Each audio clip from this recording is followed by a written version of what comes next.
sports fans, welcome to Super Sports Central. Today, we're going to be going over my official 2023 mock draft for the NFL Draft, and this is going to be my predictions for what will go down in the 2023 NFL Draft. So, diving right in, starting off with the number 1 overall pick, that is the Carolina Panthers. It is clearly a quarterback here for the Panthers. It's most likely going to be Bryce Young out of Alabama. He is a pro-ready quarterback, has a lot of potential, and he is somewhat mobile as well. Now, I definitely have concerns about him, especially his size, because he's 5'10", 204, and I'm not Bryce Young's biggest fan because of his size. I think he's a bit on the smaller side, and that's my biggest concern for him. But it definitely seems like the Panthers are sold on him to be the number 1 overall pick, and I have Bryce Young going number 1 overall. Second, we've got the Texans, so they're a weird team. They're not sold on a quarterback here at number 2, especially if Bryce Young isn't available, so I think it's absolutely absurd because they should go quarterback here because obviously Davis Mills is not their guy. And if I'm the Texans, I'm not taking the risk of a quarterback making it to 12. So if I take an edge rusher such as Will Anderson Jr. or Tyree Wilson, then I'm trading up from the Texans. But obviously this is not what I would do. This is my predictions for the draft. So it seems like they're not sold on a quarterback, and I have them taking Will Anderson Jr. out of Alabama. He's a great edge rusher, was highly productive in college against great competition. And he goes number 2 overall to the Texans. Number 3 overall, we've got the Cardinals. So the Cardinals could definitely trade back because they don't need a quarterback. A lot of teams would be willing to jump the Colts potentially for a quarterback. And so now, for the Texans, if they make their selection here, I think it's pretty obvious it's Tyree Wilson. I mean, he's a great pick for the Cardinals because he's going to fill the void left by Zach Allen and J.J. Watt at the edge rusher position. Plus, he's a great prospect. He's a lot like Trayvon Walker a year ago, a long, athletic edge rusher with a ton of potential that needs to develop as a true pass rusher. But I've got Tyree Wilson to the Arizona Cardinals at number 3. Number 4 is the Colts. So this is pretty easy for me. It is a quarterback, and I think that quarterback is C.J. Stroud. In my opinion, he's the safest of any quarterback.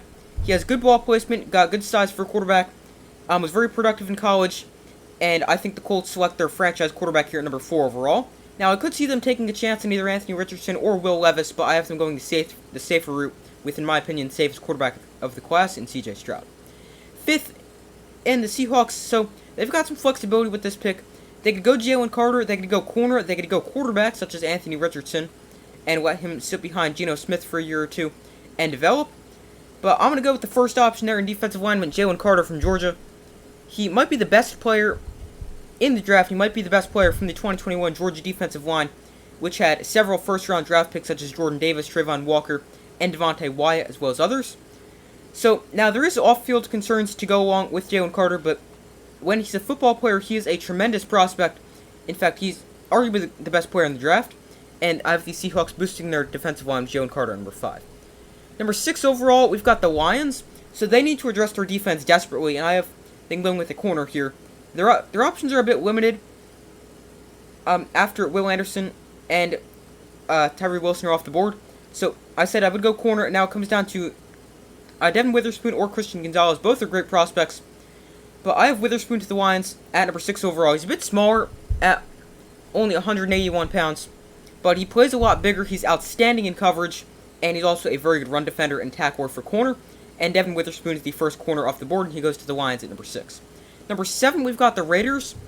So they're in an interesting spot. I could see them going 2 different directions, either grabbing corner Christian Gonzalez or going quarterback in Anthony Richardson and letting him sit behind Jimmy Garoppolo for a year or two. But I have him going with the first option in Christian Gonzalez. He is going to be a great upgrade to their secondary. He's got a great combo of size and speed and athleticism, and I've got Christian Gonzalez, number 7, to the Raiders. Number 8 overall, we've got the Falcons. So they're a team that could definitely trade down with all the top defensive prospects off the board at the moment. So I think they're going to trade down and trade the number 8 overall pick to the Steelers. So let's go ahead and make that trade. And by the way, don't pay attention to any of the trade compensation. I'm just doing it so these trades go through. So just pay attention to the swapping the first round picks. So of course they don't allow 1-for-1 trades. So let's just play around with this. Oh, going the wrong way. Don't ignore this. So I'm just going to throw in a whole bunch of these. Now it's slightly too much. There we go. There's a fair trade. Ignore all the compensation aside from the swapping of the first round picks. So now the Steelers on the clock here after they trade with the Falcons. I have them grabbing an offensive lineman, and that is offensive tackle Peter Skoronski from Northwestern. The Steelers desperately need to upgrade their offensive line and protect their quarterback Kenny Pickett, and I have them doing that with Skoronski, who's a great player at Northwestern. Number 9 overall, we've got the Chicago Bears, so they're another team that desperately needs an offensive lineman. And by the way, that trade also makes sense for the Steelers because they now jump the Bears, who would probably be the first team to take a lineman, and the Steelers can get their lineman of choice. But the Bears here, I've got them going with Paris Johnson Jr. out of Ohio State. He is a great, very athletic player for his size. He can play all along the offensive line. He's got experience playing guard and tackle. And I think the Bears will continue to show their commitment to Justin Fields as they will take a tackle here and give him better protection. Number 10 overall is the Eagles. So they're in an interesting spot. They're drafting with the top 10 pick, but they really don't need much. They came off a Super Bowl appearance. So they could go corner, they could go running back Bijan Robinson, they could trade down if they want Bijan Robinson, but they believe it's a little too early. But I have the Eagles going with Bijan Robinson here, as he will be a great running back for them. He's a truly great running back prospect. He's a 3-down running back, and he's also going to greatly help the Eagles' backfield, as right now their lead running back is Rashad Penny, and he's not bad, but he has struggled to stay healthy in the recent seasons. Number 11 overall, we've got the Tennessee Titans. So they could go quarterback here because apparently they don't think Malik Willis is their guy when looking long term. Ryan Tannehill isn't good anymore, and he's also getting paid a ton of money. They could also go tackle or receiver. But I've got them going with Anthony Richardson out of Florida. He's a freak athlete, and he can sit behind Ryan Tannehill for a year or two. And he's the biggest, strongest, and most athletic quarterback of this draft. And I think he's got the highest ceiling of any quarterback this draft. And I've got the Titans taking Anthony Richardson at number 11 overall. Number 12 overall is the Houston Texans back on the clock, so they've got to go quarterback here after passing on the quarterback at number 2, and I think they do exactly that and take Will Levis, who, he's a bit of a boomer bust prospect, but he wasn't great at Kentucky, but then he also wasn't helped by not great receiver play and a bad offensive line. So it's definitely taking a chance on Will Levis, but I think it's a chance a lot of teams are willing to make because he's a very similar prospect to Josh Allen, and now look how Josh Allen turned out. But I've got the Texans taking their franchise quarterback at number 12. 13 overall is the Packers. They got this trade via the Aaron Rodgers trade, and it is finally official. And I've got the Packers going with the same player I would have them going with if they were picking 15, and that is tight end Michael Mayer out of Notre Dame. I think he's the best tight end in the class. He is a great receiving prospect, great pass catcher, route runner as well, and a good blocker as a tight end, and he gives the Packers another option in the pass game and also replaces Robert Tonyan, who left via free agency. So the Packers grab Mayer at 13. 14 is the New England Patriots. So they could go two different directions. I could see them taking a tackle, which would be Broderick Jones out of Georgia, or I could see them going corner. I've got them taking Broderick Jones. He is a tremendous athlete for his size. Now, he has limited experience with only 19 starts at Georgia, but I've got the Patriots taking Broderick Jones at number 14 overall. 15 on the clock is the Patriots division rival, the Jets. So they filled their biggest need by finally completing the Aaron Rodgers trade. And now they need to protect Aaron Rodgers, or whoever their quarterback is. Obviously going to be Aaron Rodgers, but any team needs to protect a quarterback. And I've got the Jets grabbing offensive lineman Darnell Wright out of Tennessee, because they used 18 different offensive line combinations last season, and they grabbed Darnell Wright, who's got experience at both tackle spots as well as guard, and he's got experience against some of the best competition in the country in the SEC, and he's also very disciplined with only 2 penalties this past season, so the Jets take Darnell Wright. 16 is the Commanders, so they need a corner, and I've got them taking Penn State cornerback Joey Porter Jr. He's a player with good size and athleticism, great ball skills as well, and he is also the son of former NFL linebacker Joey Porter, so I've got the Commanders boosting their secondary with Joey Porter Jr. at number 16 overall. 17 is the Falcons, so this is my mock trade. Obviously, I'm sure there's going to be more than just one trade, but I don't want to get too crazy. But the Falcons, I've got them trading down with the Steelers. But I've got them going with an edge rusher here. They've got 3 options, either Myles Murphy, Nolan Smith, or Lucas Van Ness. I'm going to go with Myles Murphy here. He's a good edge rusher, good size, athleticism, and length for the Falcons, and they boost their defensive front with Myles Murphy from Clemson at number 17 overall after trading down. The Lions back on the clock here at number 18. So their earlier pick at number 6 overall addressed their need at corner, and now I've got them going with a pick on the defensive line, and that player is Lucas Van Ness. He's a long, athletic pass rusher out of Iowa, has potential to add a ton of pass rush moves to his arsenal, and the Lions should now be set at the edge position with Lucas Van Ness and Aiden Hutchinson. Moving on to number 19 overall, that is the Buccaneers. So for me, I'm between two players here. That is either Nolan Smith, an edge rusher out of Georgia, or Anton Harrison, a tackle from Oklahoma. I'm going to go with Nolan Smith. He missed the majority of this past season at Georgia with an injury, but he's got great leadership skills, great instincts on the football field, and he's a great athlete. And I have the Buccaneers picking him up at number 19. The Seahawks back on the clock here at number 20 overall. So they already upgraded their defensive line with Jalen Carter at number 5. I know they could still go corner, but I've got them taking the first receiver of the draft, and that is Ohio State's Jackson Smith-Njigba. And he should fit nicely into the slot along Tyler Lockett and DK Metcalf. Now, Smith-Njigba only caught 5 passes this past season, but he barely played because of a hamstring injury that was bothering him all season long. He's a good route runner and has good ball skills and hands as well. And I've got him going to Seahawks at number 20. Number 21 overall, the Los Angeles Chargers are on the clock. They could go two different directions here, either receiver or tight end. The tight end would be Dalton Kincaid. Receiver would be either Jordan Addison or Zay Flowers. I'm going to go Dalton Kincaid, tight end out of Utah. But any of the three could get picked here. But Dalton Kincaid, arguably the best tight end in the class. He's a good pass catcher and route runner for a tight end.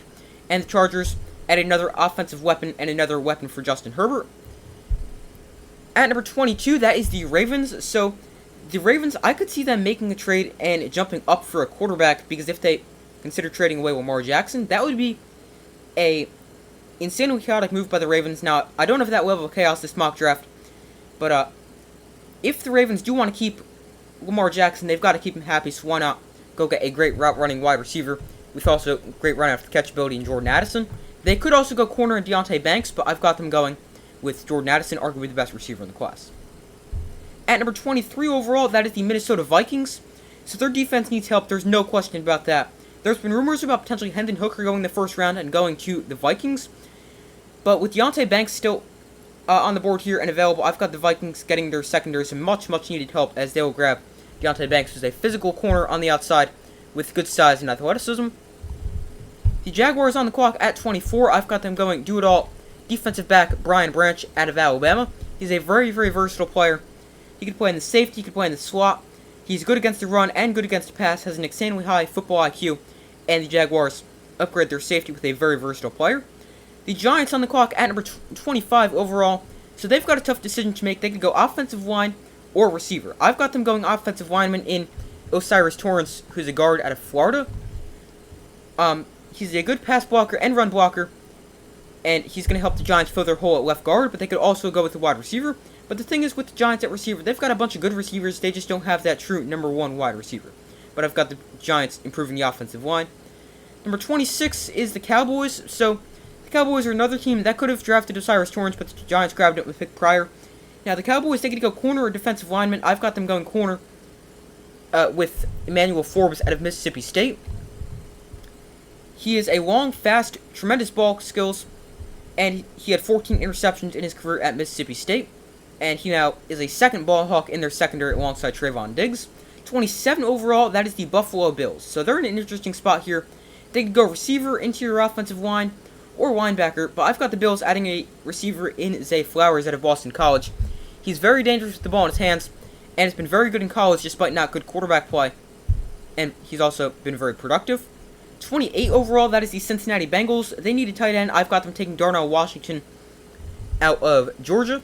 He is a 6'7" tight end. He's really just like a big tackle who can run routes and catch. But he's also a tremendous blocker, and I've got the Bengals getting themselves a good blocker and a good weapon in Darnell Washington out of Georgia. 29 to the Saints. So I've got them going with either a defensive lineman or a receiver, and I've got them going the defensive route with an athletic interior pass rusher, Kalijah Kancey, who's very athletic for his size, and a very good interior pass rusher out of Pitt. And 30 to the Eagles, number 30 to the Eagles, they've already grabbed Bijan Robinson with the 10th overall pick. Now I've got them grabbing center John Michael Schmitz.